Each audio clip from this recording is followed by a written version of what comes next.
నమస్కారం. ఇటీవల జరిగిన సార్వత్రిక ఎన్నికల్లో పోటీ చేసిన అభ్యర్థులందరితో గౌరవనీయులు వైఎస్ఆర్సీపీ పార్టీ అధ్యక్షులు శ్రీ వైఎస్ జగన్మోహన్ రెడ్డి గారి అధ్యక్షతన ఈరోజు సమావేశం జరిగింది.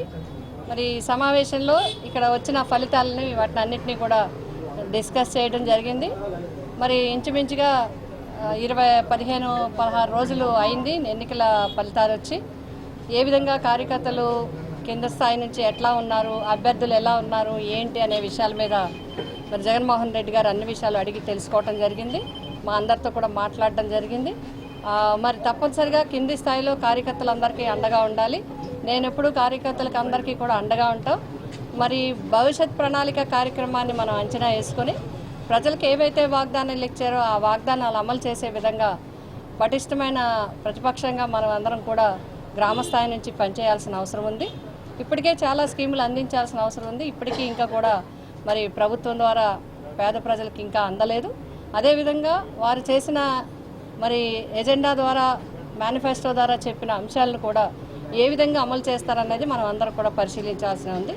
దానికి ముందుగా మరి పార్టీ పరంగా ఈ యొక్క వైఎస్ఆర్సీపీ పార్టీ పరంగా మరి గ్రామ స్థాయి నుంచి బూత్ స్థాయి నుంచి కూడా కమిటీలన్నింటినీ కూడా నూతనంగా ఏర్పాటు చేసి రాష్ట్ర స్థాయి మరి జిల్లా స్థాయిల వరకు కూడా అన్నీ కూడా ఏర్పాటు చేసి రాష్ట్ర స్థాయి కమిటీని కూడా వేసి మరి అందరినీ కూడా ప్రజలకి అండగా ఉండే విధంగా సమాయత్తం చేయటం, నాయకులందరినీ కూడా క్యాడర్కి కార్యకర్తలకి వారితో అండగా ఉండే విధంగా సమన్వయం చేయటం అనేది ఈరోజు ప్రధాన అంశంగా డిస్కస్ చేయటం జరిగింది. మరి చాలామంది వారి అభిప్రాయాలను కూడా వ్యక్తం చేసి సలహాలు సూచనలు కూడా చేయటం జరిగింది. ముఖ్యమంత్రి గారు కూడా మీకు ఏదున్నా కూడా పార్టీ నేను మరి జగన్మోహన్ రెడ్డి గారి ద్వారా మాకు మరి అందరికీ కూడా ఒక సందేశం ఇవ్వడం జరిగింది. మీరు కింది స్థాయి నుంచి అందరికీ అండగా ఉండండి, నేను మీ అందరికీ కూడా అండగా ఉంటాను, మనం అందరం కలిసి ముందుకు నడవాలి, ముందుకు వెళ్ళాలి, ప్రజలకు అవసరం వచ్చినప్పుడు ప్రజలకు అందుబాటులో ఉండాలి, ముందు క్యాడర్ను మనం అంతా చూడాలని చెప్పి వారు కూడా చెప్పడం జరిగింది.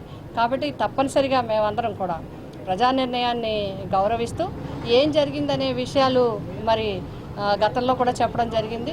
అది ఈవీఎంసా ఏంటి అనేది, ఇంతంత మెజార్టీలు కానీ ఈ రకంగా రావటం కానీ ఇవన్నీ కూడా మరి దీనికి సాక్ష్యాలు ఇవన్నీ కాదు, చాలా ఇది దేశవ్యాప్తంగా కూడా చర్చ జరుగుతుంది.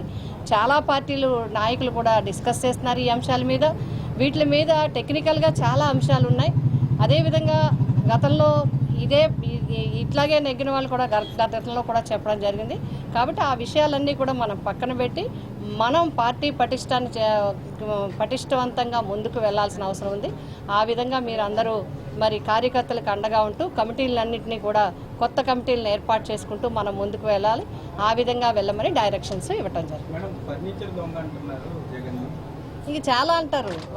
వాళ్ళకి జగన్మోహన్ గారిని ముందు నేనేమంటానంటే, ప్రభుత్వ పక్షంలోకి వచ్చారు కాబట్టి ప్రజలకు ఏ వాగ్దానం ఇచ్చారో ఆ వాగ్దానాలను అమలు చేయడానికి చూడండి. ప్రతిపక్షాల మీద అక్కర్లేని నిందలు అపార్థాలు వేసి వాటి మీద రాజకీయం చేసి వాటి ద్వారా మెయిన్ వార్తలుగా చేసి చేయొద్దని నా విజ్ఞప్తి.